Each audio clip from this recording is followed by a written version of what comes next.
Well, hello everybody. I'm here in Budapest airport in the middle of the COVID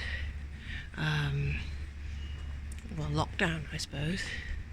I'm waiting for a flight to the UK, and this is the airport. It is empty. There is nobody here. It's really spooky.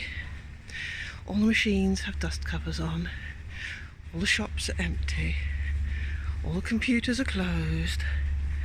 All the boards with all the information on have no information. There are 9 flights: London, Birmingham, Madrid, Eindhoven, and that's it. There's nothing. We're just going to have a look in the observation centre. I think we're allowed in here. I think we're allowed anywhere, actually.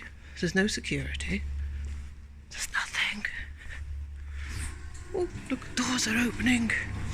I'm going outside to observe stuff on my own. I got my face mask on. None of the staff have a face mask on.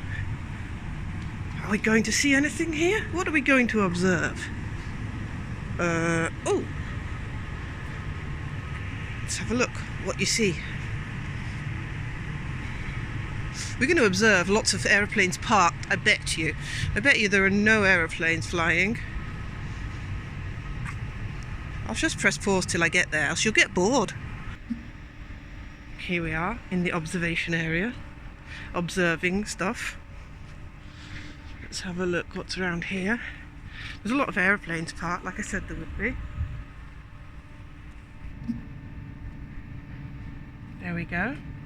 Oh dear, it's struggling to see through the glass. There's aeroplanes doing nothing. Some in the distance over there by the lights. They're all just parked. There is nobody flying anywhere. Everything is closed down. It's a bit spooky. Those are supply trucks taking things to the aeroplanes for tomorrow, probably. That's a bit of excitement, isn't it?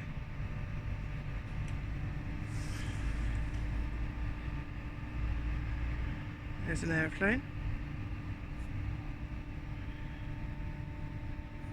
That's it. So let's go back inside. There's a flight taking off. Wow! Or is he coming down? He's coming down. Bit of excitement, and we missed it. It's all the baggage stuff.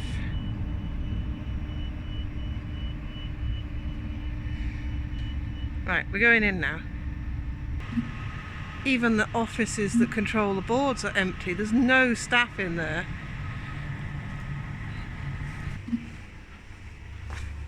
So we're going back inside.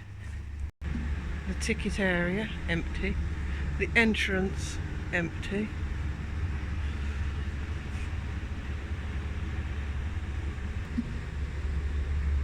It's 12:20 at night.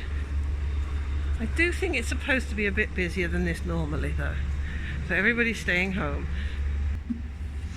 Get in this very busy thingy. Let's see, which number do we go on? That one, I think.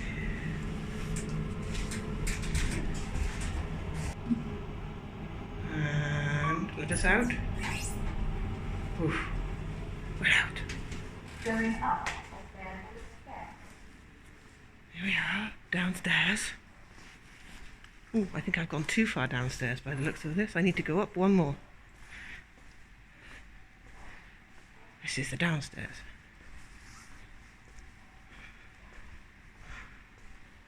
Oh, I see where we're going next.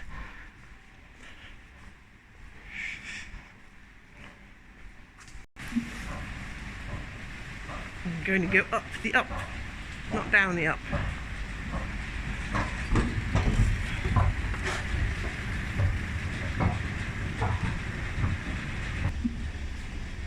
Here we go, back to check-in area. And as you can see, all the boards are empty and switched off. And there, the flights board, which is normally full, has 9 flights on it. Birmingham, Eindhoven, London, Amsterdam, Eindhoven, Târgu Mureș, Basel, Madrid and London. Due to the impacts of the corona pandemic, check-in is only performed in Terminal 2B on a temporary basis. The security screening of all departing passengers takes place at Terminal 2A. So this is how empty it is, folks. And there's about 4 hours till my flight, so I'm going to rattle around here for a while, find somewhere comfortable, a nice piece of marble to sleep upon. Should we have a look outside? Got my mask on properly in case I bump into anybody. Don't want to scare them. Thought the door was going to stop there. And this is Budapest Terminal A and Terminal B. 2B, 2A. Car parks are empty. There's no taxis. People in Hungary are going nowhere.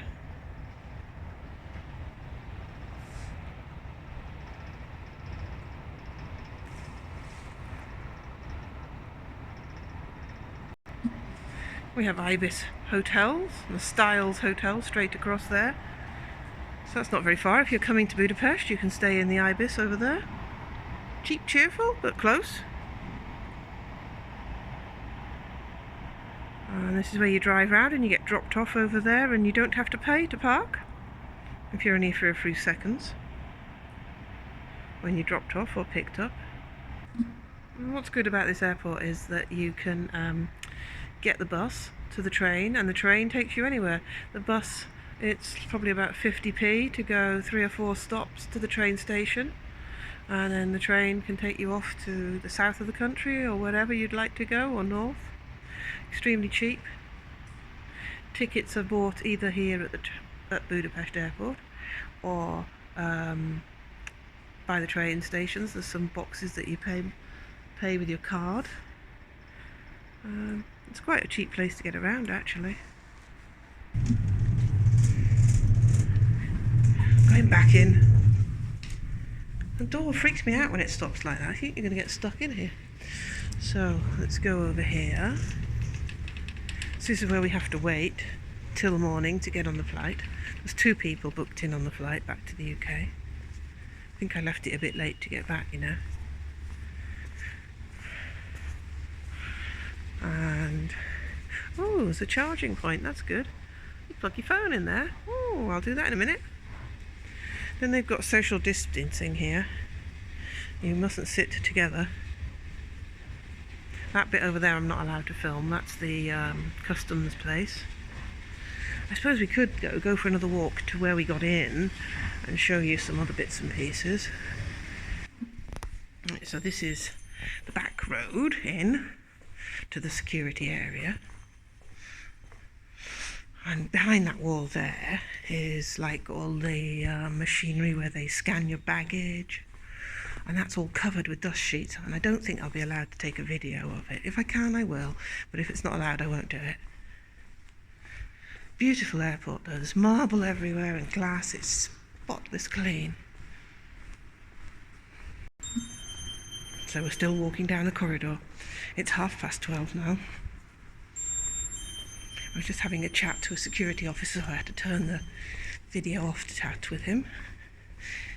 And he was telling me you can only get back into Hungary at the moment if you have a residency card or a Hungarian passport, or some other documents to prove that you must be in Hungary. So there's no getting back at the moment. Well, there you go. That's with all the dust sheets covering it up. And there's the other end, completely empty. All the shops are empty.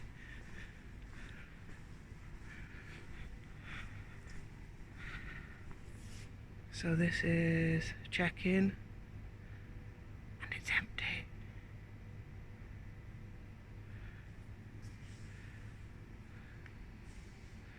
And that's the customs area there for arrivals downstairs, and check-in to the gates is down here.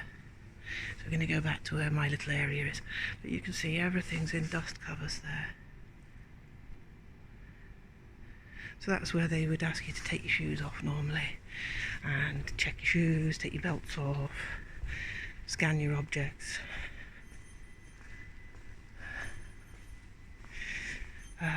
What do? They drug swipe the items, they check you've got nothing like liquids, all of that in that area. But that looks like that's all being bypassed at the moment. And the couple of staff that are on, there's one in there, in here. There's one at the end of this corridor that I was chatting to, and all they're just doing is playing on their phones because they have nothing to do. Going back down here again. So I suppose I should tell you some facts about Budapest. They use the Hungarian forint, HUF, it comes on your bank statements. You can get money out of cash machines, you can get money at the exchanges in Tesco's, in the post office. That's probably the best way to do it. You just get your cash out of a cash machine in Tesco's, or any street corner. There's banks called OTP. The post offices are called Posta. They have brilliant food. Street food called langos, which is a deep fat fried pizza. Really nice, that you put lots of toppings on, like a fry bread. Very safe food, water, drink. It's a really nice country to come and visit. We're back now in the security area. And there.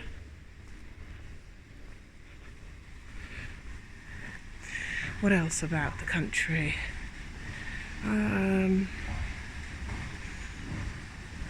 It's 1 hour ahead of the UK because it's in Europe.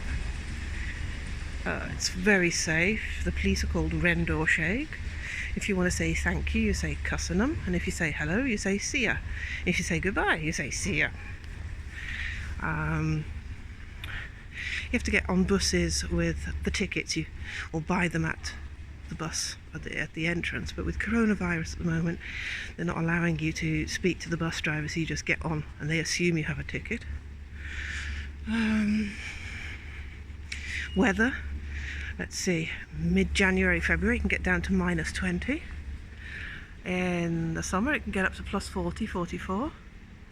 The Hungarian people are amazing, really kind, generous, lovely people.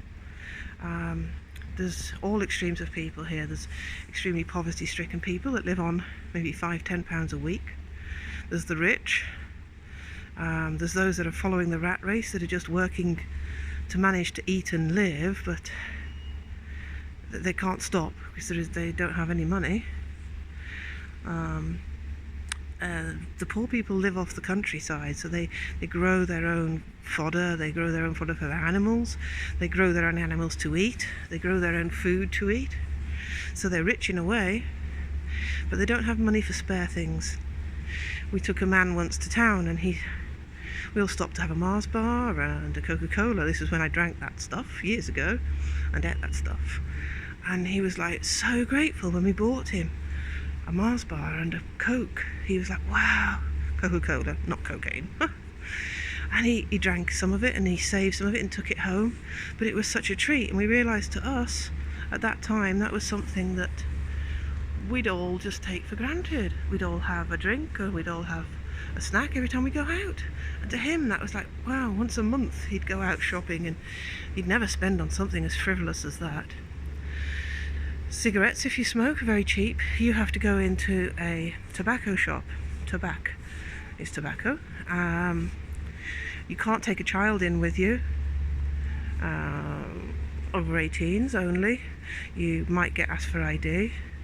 You don't really get asked for ID in Tesco's or anywhere. You can buy drinks there from about 14 years old, even though it's illegal. Eating out's dead cheap, really nice. They've got lovely horses in Hungary.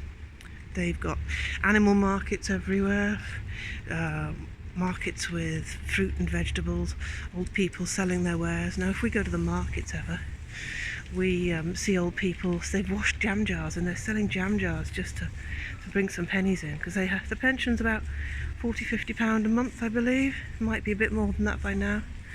But yeah, we always try to shop from people that need the money, so not the rich business people. We'd end up going to, say, an old person who's obviously grown their beans or their peas or their apples, and they've taken care of growing them, and to them buying some of their wares or eggs, whatever, is a huge thing. It makes a difference to their life. So we go and shop from them. On the animal markets you might see cats and dogs for sale, chickens ready to take to the slaughter. They sell them by the weight, so that's their dinner. So you go and choose your dinner. There'll be some to take home to keep on growing, but there'll be some that are ready for the table. Ducks, geese, chickens. You can see emus at the markets, horses, ostriches, canaries. There's some amazing things you see at the market, and all the animals have to be vet checked. If they're selling them, the vet is stood at the entrance early morning, and you go into the holding area where the vet will check them for health, check your documents, check the animals' passports and papers and vaccination certificates. And then if they're healthy and all of that is all right, then you can sell the animals. Anyhow, I think I've rambled on about how wonderful Hungary is. It is a lovely place, but at the moment I'm going back home to the UK. See my mom and see my children, and probably going back to the rain in Wales. Anyhow, thank you so much for subscribing. As I always say, you never know what tomorrow brings on my channel. So I hope you've enjoyed this little tour round an empty airport in Budapest. And I hope you like my ramblings about it. So please like, subscribe and share, and stay with us, because who knows what tomorrow will bring. Bye bye everybody.